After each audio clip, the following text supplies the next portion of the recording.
러시아 포탄이 비처럼 쏟아지는 한가운데에서 단 2명의 우크라이나 병사가 러시아군 6명을 생포해 걸어 나오고 있었다. 이 한 장면만으로도 지금 전선에서 우크라이나 군대가 어떤 각오와 수준으로 싸우고 있는지, 그리고 러시아 군대가 병사들의 목숨을 어떻게 대하고 있는지가 그대로 드러난다. 우크라이나 기계화여단 제67여단은 최근 드니프로 페초프스주 알렉산드르카 일대에서 거의 기적에 가까운 전과를 올렸다고 밝혔다. 12월 9일 공개된 공식 발표에 따르면 이 작전은 적의 방심을 찌른 기습 추격 공격으로 시점과 방향을 완벽하게 선택해 기획된 것이었다. 수적으로 열세였던 우크라이나 병사 2명이 러시아 병사 6명을 전투 중에 생포해 포로로 데려오는 데 성공한 것이다. 여단이 직접 공개한 영상에는 이 장면이 고스란히 담겨 있다. 우크라이나 병사 2이 무장 해제된 러시아군 포로들을 앞세우고 교전 지점을 빠져나오는 동안 머리 위로는 여전히 러시아 포탄이 쏟아지고 있었다. 폭발음이 멈추지 않는 상황에서 포로들을 엄호하며 이동하는 우크라이나 병사들의 모습은 긴장감과 대비를 동시에 보여준다. 제67여단은 성명에서 러시아군이 이 지역에 집중 포격을 가한 이유를 이렇게 해석했다. 러시아 지휘부가 자기 편 병사들이 이미 항복했다는 사실을 알면서도 일부러 그 근처를 포격했다는 것이다. 겉으로는 우크라이나군을 압박하는 포격이지만 실제 목적은 항복한 병사들을 함께 제거해버리고 앞으로도 투항을 시도하는 병사들이 더 나오지 못하도록 공포를 주려 했다는 해석이다. 다시 말해 러시아군 지휘부는 살아서 포로가 되는 것보다 포탄에 맞아 죽는 것을 강요하고 있는 셈이다. 여단은 성명에서 이렇게 강조했다. 우리는 이 작전에 참여한 병사들의 용기와 판단력을 자랑스럽게 생각한다. 적이 수적으로 우세한 상황에서 교전 중이던 러시아군을 살려서 생포했고 그들의 목숨까지 지켜 포로 교환 명단에 올릴 수 있게 했다. 동시에 러시아군이 자신의 병사들을 포격으로 없애버리는 것을 저지했다. 이는 단순한 전술적 승리를 넘어 전쟁법을 지키는 군대와 병사들을 소모품으로 여기는 군대의 차이를 보여주는 사례라고 여단은 덧붙였다. 이 사건은 우크라이나군이 얼마나 엄격하게 전쟁법과 포로 대우 규정을 지키려 하는지, 그리고 러시아군이 병사들의 생명을 얼마나 희생 가능한 자원으로 취급하는지를 대비시키며 국제사회에 강한 인상을 남겼다. 러시아가 계속해서 새로운 공격축을 열어 우크라이나의 방어선을 돌파하려 하고 있지만 제67여단은 자신들의 방어선이 여전히 유지되고 있으며 단계적으로 적의 접근을 밀어내고 점령지를 되찾는 과정이 이어지고 있다고 강조했다. 이제 시선을 북동부 전선의 핵심 요충지인 쿠피안스크로 옮겨보자. 이곳에서 상징성이 큰 변화가 하나 이미 진행 중이다. 우크라이나군은 쿠피안스크 시내에 갇힌 러시아군을 고립시키고 보급과 지원을 완전히 끊어내는데 사실상 성공했다. 마지막 남은 침투 및 보급 경로를 차단하자 도시 안에 남아있던 러시아군은 점점 더 절망적인 상황으로 몰리고 있다. 최신 보고에 따르면 아직 약 60명 정도의 러시아 병력이 쿠피안스크 시가지 어딘가에 흩어져 저항을 이어가고 있는 것으로 알려졌다. 공급선이 완전히 끊기자 우크라이나군은 지체 없이 도시 내부를 향한 소탕전 모드로 전환했다. 우크라이나 공격부대들은 집 하나하나, 무너진 건물 하나하나를 직접 확인하며 남아있는 러시아 병력을 제거하거나 항복을 받아내고 있다. 이 단계적인 시가전은 군사적으로는 도시를 완전히 정리하는 작업이지만 정치적으로는 블라디미르 푸틴이 한때 완전히 장악했다고 선언했던 도시에서 러시아 마지막 병력이 쓸려나가는 장면이기도 하다. 크렘린이 선전해온 승리 서사는 이 도시에서부터 스스로 무너지고 있는 것이다. 쿠피안스크의 의미는 단지 도시 하나의 점령 여부를 넘는다. 우크라이나군이 이 도시를 지키고 되찾는 데 성공한다면 오스킬 강을 따라 내려오는 러시아군의 진출 방향을 사실상 잠그게 된다. 이는 동부 방어선 전체의 안정과 직결된다. 만약 쿠피안스크가 러시아 손에 넘어간 채 유지된다면 강 건너편에 위치한 우크라이나 방어선은 옆구리를 그대로 노출한 채 버텨야 하고 이는 전체 동부 전선에 치명적인 취약점을 남기게 된다. 현재 우크라이나군은 쿠피안스크 북쪽 러시아 측 교두보와 도시를 잇는 좁은 통로 전체를 하늘과 땅에서 동시에 감시하고 있다. 이 좁은 길 위로 보급 차량이나 증원 병력이 움직이기만 하면 곧바로 포병과 드론, 장거리 정밀 타격 수단이 동원돼 차단 사격을 가한다. 우크라이나군은 이 통로에 절대 화력 우위를 걸어놨다고 표현할 정도다. 다음 단계는 이미 명확하다. 도시에 흩어져 남아있는 소규모 침투조조차도 체계적인 추적과 소탕을 통해 하나씩 제거해 쿠피안스크 전체를 완전히 장악하고 러시아의 서안 진출 가능성을 아예 없애는 것이다. 지형을 살펴보면 왜 우크라이나군이 이 전장에 자신감을 가지는지도 보인다. 쿠피안스크 서쪽에는 낮은 구릉대와 숲지대가 이어지는데 우크라이나군은 이 지역의 주요 고지들을 확보하고 있다. 이 고지들은 러시아군이 접근할 수 있는 길목 대부분을 내려다볼 수 있는 위치에 있고 포병 관측과 드론 운용에도 최적이다. 고지에 자리 잡은 관측소와 드론 운용팀이 러시아군의 움직임을 계속 추적하면 후방의 자주포와 다연장 로켓이 즉각적인 사격으로 대응하는 구조다. 서쪽 후방으로 이어지는 도로망 역시 아직 안정적으로 유지되고 있어 우크라이나군은 병력과 탄약을 빠르게 보충하며 압박을 이어갈 수 있다. 반대로 러시아군 앞에 남은 선택지는 점점 좁아지고 있다.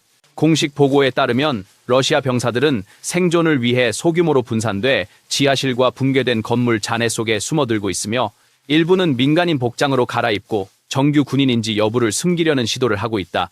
보급이 끊긴 상황에서 그들이 의존할 수 있는 것은 개인이 미리 챙겨둔 비축 식량과 물품뿐이며 일부는 기습 공격으로 우크라이나군의 전진 속도를 조금이라도 늦추려 하고 있다. 그러나 이 모든 행동은 후퇴나 구출이 사실상 불가능하다는 것을 그들 자신이 누구보다 잘 알고 있기 때문에 나오는 절박한 몸부림에 가깝다. 이 지역에서 특수부대의 움직임을 담은 영상들도 우크라이나 측에서 공개됐다. 중앙특수작전부대 제138센터 병사들이 픽업 트럭을 타고 울창한 숲지대를 통과해 쿠피안스크 외곽으로 접근하는 장면이다. 그들은 포탄이 닿지 않는 상대적으로 안전한 지점에서 차량을 세운 뒤 나무 그늘이 제공하는 엄폐를 활용해 좁은 산책로와 수풀을 따라 걸어서 전진한다. 러시아군의 정찰 드론과 포병 관측을 피하기 위해서다. 도시 주변 첫 주거지에 도착한 뒤 특수부대원들은 가옥 내부를 하나하나 확인하며 러시아 파괴 공작조를 찾는다. 한 영상에서는 이들 가운데 2명을 사살하고 통신 장비와 휴대전화 등을 회수하는 장면도 포착됐다. 또 다른 영상에서는 장갑 차량과 BKY 차량이 숲을 가르며 쿠피안스크 인근까지 접근한 뒤 병사들이 내리자마자 조용히 가옥을 수색하는 모습이 나온다. 이 영상들이 보여주는 공통점은 하나다. 러시아군은 이런 기습 침투와 후방 소탕 작전에 대응할 방어망을 사실상 구축하지 못하고 있다는 사실이다. 심지어 일부 영상에서는 러시아군 포로들이 카메라 앞에서 자신의 처지를 설명하는 대목도 등장한다.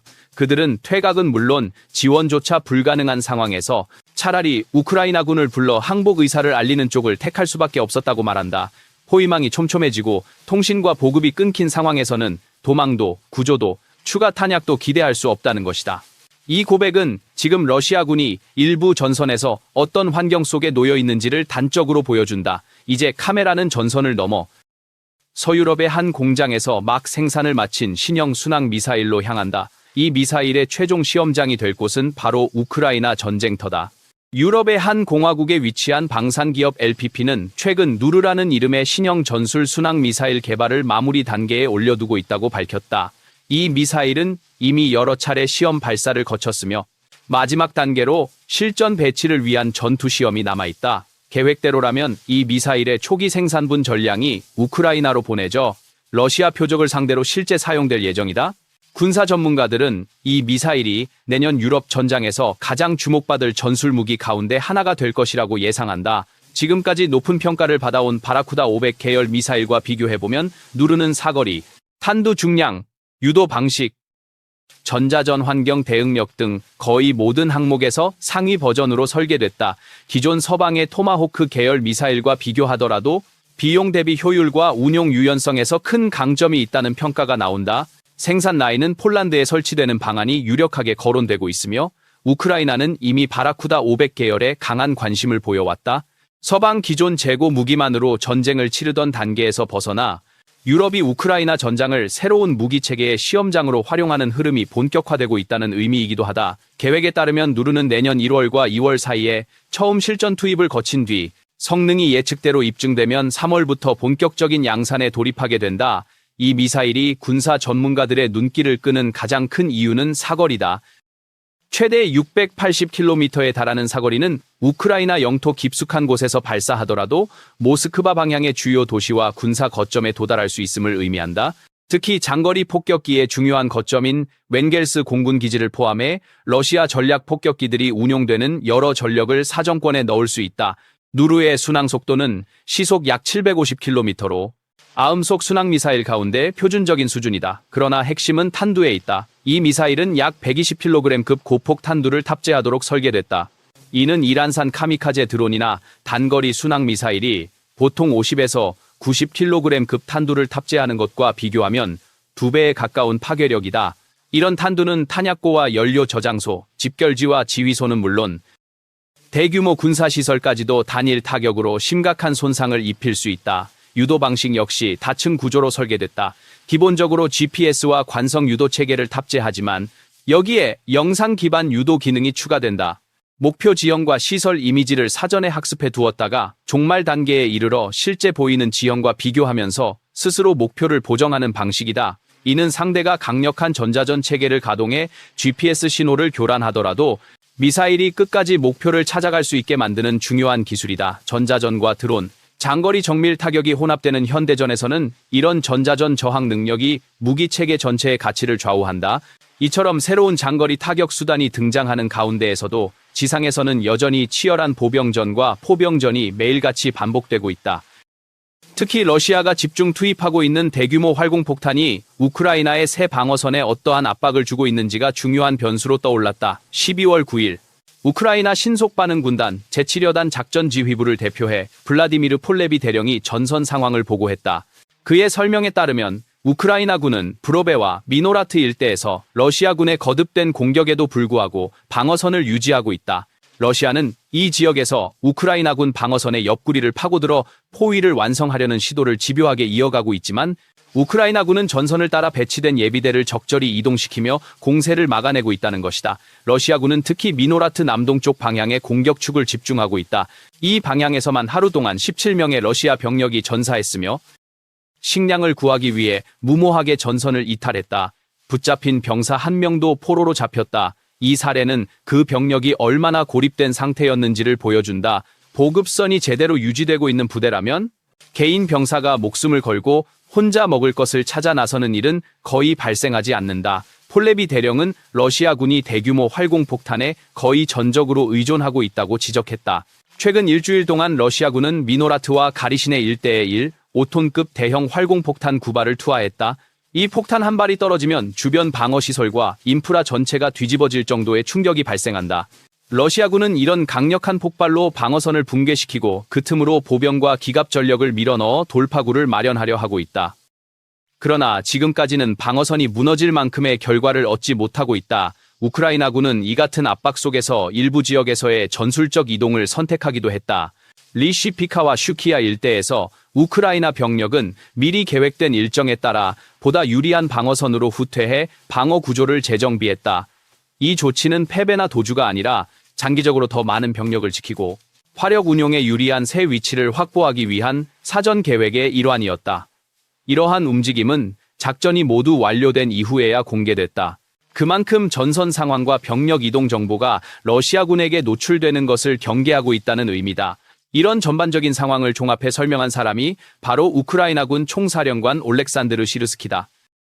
그는 최근 인터뷰에서 러시아가 하루 평균 1000명가량의 병력을 소모하고 있음에도 불구하고 실제 전선에서 전진하는 속도는 한 달에 5에서 5km에 불과하다고 지적했다. 시르스키는 현재 전선 길이가 약 1218km라고 설명했다. 한 달 전만 해도 1253km였지만 우크라이나군의 반격과 재점령으로 전선이 약간 줄었다. 그럼에도 러시아군의 전진 속도는 교범에 나오는 기준과 견줄 때 턱없이 낮다. 군사 교리상 충분히 준비된 방어선을 돌파할 때 공격군이 달성해야 할 표준 속도는 시간당 1에서 5km 수준이다. 반대로 방어가 허술한 곳에서는 시간당 5에서 5km까지도 전진할 수 있다. 그런데 러시아군은 이런 시간당 기준을 한 달 단위로 겨우 맞추고 있는 것이다. 즉, 하루에 1000명씩 손실을 보면서도 얻어내는 지형적 이득은 사실상 의미가 없다고 시르스키는 강조한다. 그는 이를 두고 수치로만 보면 공격이 진행되는 것처럼 보이지만 실제로는 피와 자원을 쏟아붓는 대신 얻어내는 것이 거의 없는 전쟁이라고 평가했다. 그는 또 하나의 중요한 사실을 언급했다. 우크라이나군이 11월 한 달 동안 러시아군에 입힌 인명피해는 약 24,000명에 달한다고 밝혔다. 이 수치의 이면에는 하나의 흐름이 있다. 현재 전선 곳곳에서 러시아군을 공격하는 우크라이나 측 무기 가운데 60% 이상이 드론이라는 것이다. 정찰, 표적 획득, 자폭 공격까지 드론이 사실상 주력 무기로 자리 잡고 있다는 설명이다. 드론은 단지 새로운 장비가 아니라 전쟁의 비용 구조 자체를 바꾸고 있다. 이 점은 6월 1일 우크라이나가 감행한 이른바 거미줄 작전에서 극적으로 드러났다. 우크라이나는 값싼 무인기 117대를 트럭에 싣고 여러 방향으로 흩어지게 한 뒤 서로 수천 킬로미터 떨어진 러시아 공군 기지들을 동시에 타격했다. 한쪽 끝과 다른 쪽 끝의 거리는 최대 4,300km에 달했다. 그 결과 러시아의 전략 폭격기 12대에서 많게는 20대까지가 파괴되거나 심하게 손상된 것으로 추정된다. 이는 러시아가 전쟁에 투입 가능한 장거리 폭격기의 약 20%를 한 번의 작전으로 잃었을 가능성을 의미한다. 이 작전에 투입된 무인기의 총 비용은 12만 달러가 채 되지 않는 것으로 알려졌다. 반면 러시아의 장거리 폭격기 한 대의 가격은 약 2억 5천만 달러 수준으로 추산된다. 두세 대만 파괴돼도 손해는 수억 달러에 이르지만 우크라이나 입장에서는 고작 수십만 달러를 지출한 것이다. 이는 단순히 효율이 좋다는 수준을 넘어 전쟁의 경제학을 완전히 뒤집는 수치다. 이제 400에서 1000달러짜리 자폭 드론 한 대가 수백만, 수천만 달러를 들여 만든 전차를 파괴할 수 있는 시대다. 3만 달러짜리 장거리 드론이 수억 달러짜리 군함을 침몰시킬 수도 있다. 반면 그 군함과 기지, 도시를 지키기 위한 방공망은 평시 유지비만 해마다 수백만, 수천만 달러에 이른다. 비싼 미사일을 써서 값싼 드론을 요격해야 하는 아이러니가 발생하는 것이다. 그 사이에서 값싸고 대량 생산이 가능한 드론을 얼마나 많이, 얼마나 정교하게 운용하느냐가 전쟁의 향방을 좌우하는 새로운 기준이 되어가고 있다. 우크라이나는 앞으로 매년 400만에서 500만 대 수준의 드론을 생산하겠다는 목표를 공개적으로 밝힌 바 있다. 러시아, 이란, 중국 역시 이 흐름을 따라잡기 위해 생산 능력 확대에 전력을 쏟고 있다. 그러나 드론이 전장을 뒤덮을수록 또 다른 문제가 떠오른다. 수천 수만 대의 무인기가 동시에 하늘을 날고 있을 때 인간이 일일이 관여해 목표를 선택하고 발사 버튼을 누르는 것은 사실상 불가능해진다. 의사결정의 일부가 필연적으로 알고리즘과 자동화 시스템으로 넘어갈 수밖에 없는 구조가 형성된다. 그 속에서 어떤 군대가 더 엄격한 규칙과 인간의 통제를 유지하느냐가 또 다른 경쟁력이 된다. 시르스키는 이 점을 강조했다. 우크라이나군은 병력과 장비 면에서는 러시아보다 열세지만 목표 선정과 공격 승인 과정에서 인간의 판단을 중시하며 정밀성을 최우선으로 하고 있기 때문에 전체적인 소모율에서 더 유리한 위치를 차지하고 있다고 설명했다. 즉, 같은 자원을 써도 더 많은 효과를 얻어내는 구조가 이미 만들어졌다는 것이다. 이처럼 지상과 하늘에서 전쟁의 양상이 빠르게 변하고 있는 사이 바다에서도 한 시대가 조용히 막을 내리고 있다. 소련 시절부터 이어져 온 러시아 해군의 상징적인 구축함 한 척이 드디어 국기 하강식을 치렀다는 소식이다. 소련 해군과 러시아 해군의 한 시대를 상징하던 구축함 한 척이 최근 마지막 임무를 마치고 깃발을 내렸다. 러시아 언론에 따르면 러시아 해군은 12월 6일자로 956형 구축함인 우샤코프 제독함에서 공식적으로 군기를 하강했다고 밝혔다. 이 군함은 소련 시절부터 포함해 총 17척이나 건조되었던 동형 함정들 가운데 마지막으로 현역에 남아있던 배였다. 우샤코프 제독함의 마지막 임무는 2023년에 수행된 것으로 알려져 있다. 그 이후 배는 사실상 전투 임무에서 제외된 채 대기 상태에 있다가 이번에 완전히 퇴역 절차를 마쳤다. 이로써 소련 해군의 원양 작전 야심을 상징했던 956형 구축함 계열은 역사 속으로 사라진 셈이다. 명목상으로 러시아 해군은 여전히 같은 형식의 구축함을 한 척 더 보유하고 있다. 발트 함대에 배치된 나호트카급 동형함 한 척이 문서상으로는 현역으로 남아있지만 실질적으로는 수년째 계류 상태를 벗어나지 못하고 있는 것으로 평가된다. 사실상 가동 불능에 가까운 선박이기 때문에 러시아가 956형 구축함을 활용해 원양 작전을 펼칠 능력은 남아있지 않다고 보는 것이 정확하다. 한때 이 계열 구축함은 소련의 원양 해군 전략을 상징하는 존재였다. 강력한 대함미사일과 중형 대공 시스템을 탑재해 대서양과 태평양에서 미 해군 전단을 견제하는 역할을 맡았고 냉전기 선전물 속에서는 세계 어디든 달려갈 수 있는 붉은 함대의 아이콘처럼 묘사되기도 했다. 그러나 냉전 종식 이후 러시아는 경제난과 부패, 유지보수 예산 부족으로 인해 대형 수상함대의 현대화에 실패했다. 우샤코프 제독함의 퇴역은 단지 노후 함정 한 척이 사라졌다는 의미에 그치지 않는다. 장거리 수상 전력을 유지할 능력이 점점 더 떨어지고 있음을 상징적으로 보여주는 사건이다. 러시아 해군은 크림반도 인근과 흑해, 북극해 주변처럼 자국 연안에 가까운 작전은 겨우 유지하고 있지만 과거 소련이 꿈꿨던 세계적 해양 강국의 야심은 이미 현실과 동떨어진 구호에 가까워졌다. 해군이 이렇게 서서히 약해지는 동안 러시아 공군은 훨씬 더 직접적인 형태로 위기를 드러내고 있다. 최근 잇따라 발생한 추락 사고와 기괴한 사건들은 러시아 공군의 기술적, 인적 기반이 얼마나 빠른 속도로 붕괴하고 있는지를 적나라하게 보여준다. 군사 전문가 파블로 나로드니는 최근 인터뷰에서 이 문제를 정면으로 지적했다. 그는 특히 이바노보주에서 발생한 AN-2 수송기 추락 사고를 예로 들었다. AN-2는 오래된 기종으로 기체 자체의 가치는 그다지 크지 않다. 그러나 그 비행기에 타고 있던 사람들의 가치는 전혀 다르다. 그 안에는 소령, 중령, 대령급의 중간 상급 장교들이 타고 있었는데 이들은 최소 10년 이상 축적한 비행 경험과 전술 훈련을 갖춘 인력들이다.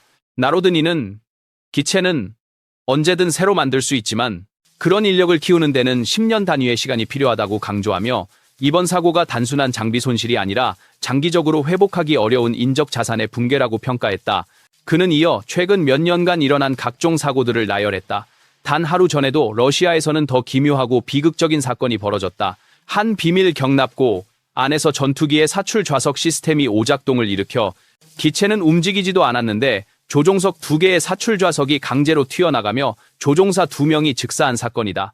모스크바 당국은 해당 기종을 공개하지 않았지만 나로드니는 주력 폭격 임무에 쓰이는 수-34나 다목적 전투기 수-35 계열일 가능성이 높다고 추정했다. 그는 또 한때 전 세계를 놀라게 했던 사고도 상기시켰다.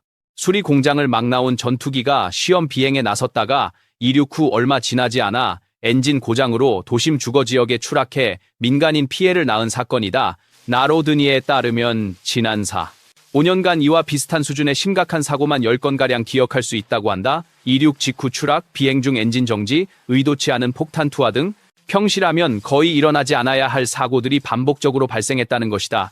특히 쿠르스크 지역에서 벌어졌던 한 사건은 러시아 공군의 상태를 상징적으로 보여주는 장면으로 남아있다.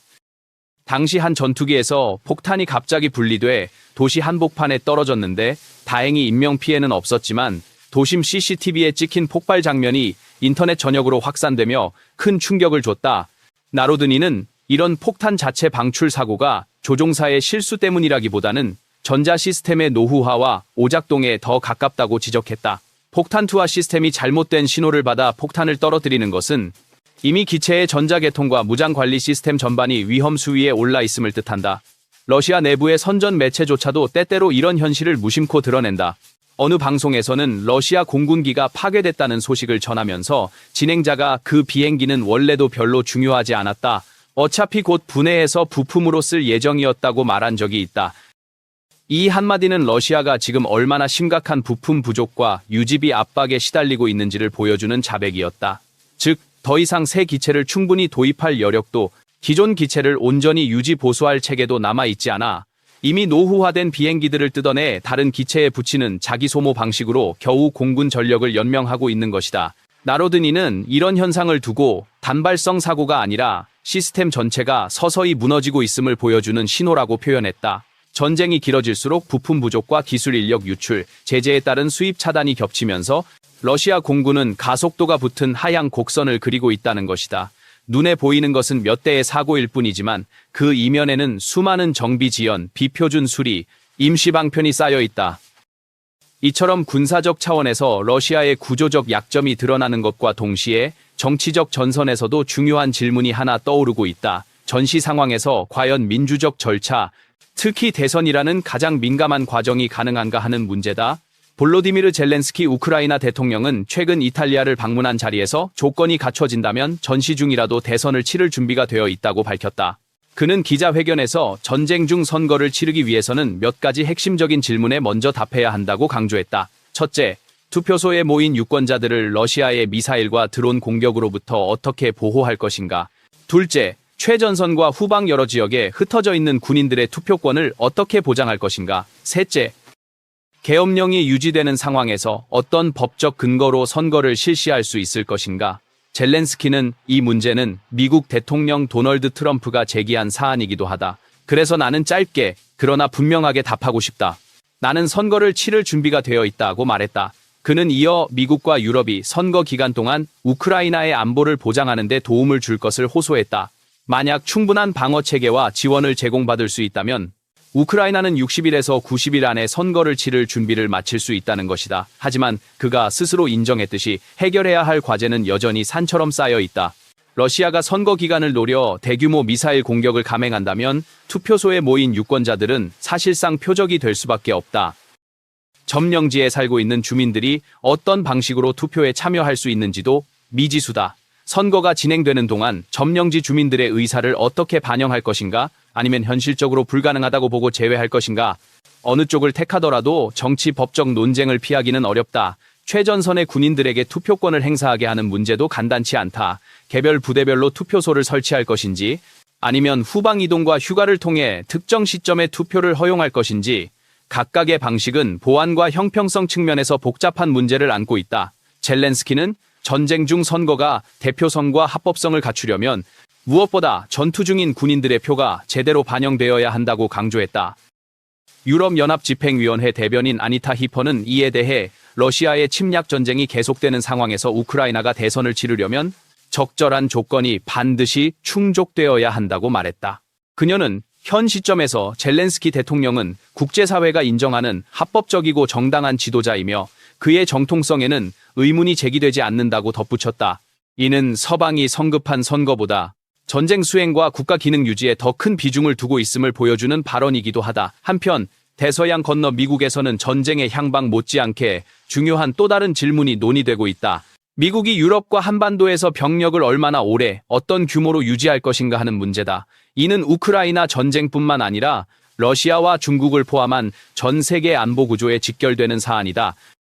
미 의회는 2026 회계연도 국방수권법 협의 과정에서 유럽과 한국 주둔 미군 감축에 대한 새로운 안전장치를 도입하기로 합의했다. 하원과 상원은 공동 문서에서 유럽에 주둔한 미군 병력이 7만 6천 명 이하로 내려갈 경우 국방부는 반드시 국가안보평가와 함께 의회의 공식 승인을 받아야 한다고 못 박았다.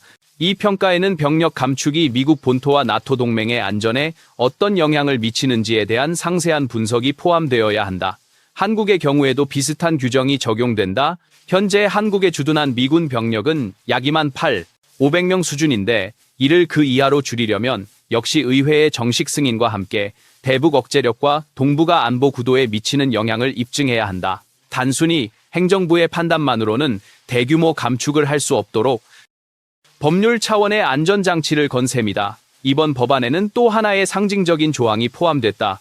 바로 나토 유럽연합군 최고사령관 직책을 미국 장성이 맡도록 하는 오랜 관행을 법적 의무로 명문화한 부분이다. 그동안 이 자리는 사실상 언제나 미군 사성 장군이 맡아왔지만 어디까지나 관례에 가까웠다. 그러나 이번에 의회는 이 관례를 아예 법으로 박아 넣음으로써 미국이 유럽 방위체계의 핵심 지휘 구조를 계속 장악하겠다는 의지를 드러냈다.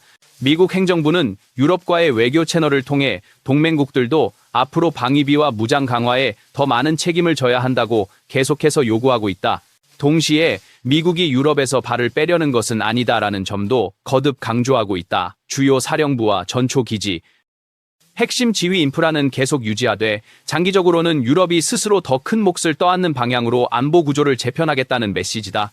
이 모든 흐름은 결국 하나의 질문으로 귀결된다. 전쟁이 길어지면서 전선은 지루한 소모전에 빠져들고 드론과 미사일, 전자전이 결합된 새로운 양상의 전쟁이 인류가 겪어보지 못한 속도로 전개되는 가운데 정치와 외교는 어떤 선택을 할 것인가? 전시선거를 추진하는 일은 우크라이나 내부의 갈등을 키우고 러시아에게는 새로운 공격 명분과 기회를 제공할 수도 있다. 동시에 전쟁이 장기화될수록 민주적 정당성을 재확인해야 한다는 요구 역시 커지고 있다. 그렇다면 볼로디미르 젤렌스키 대통령은 이 위험한 선택을 실제로 감수할 것인가? 우크라이나는 총성과 드론이 하늘을 가르는 와중에도 투표함을 열 것인가? 아니면 전쟁이 끝날 때까지 국가의 운명을 잠시 보류해 둘 것인가? 그 답은 앞으로 몇 달, 몇 년 동안 전선에서 울리는 또 다른 포성만큼이나 키이우와 브뤼셀, 워싱턴의 조용한 회의실 안에서 내려지는 결정들에 달려 있다.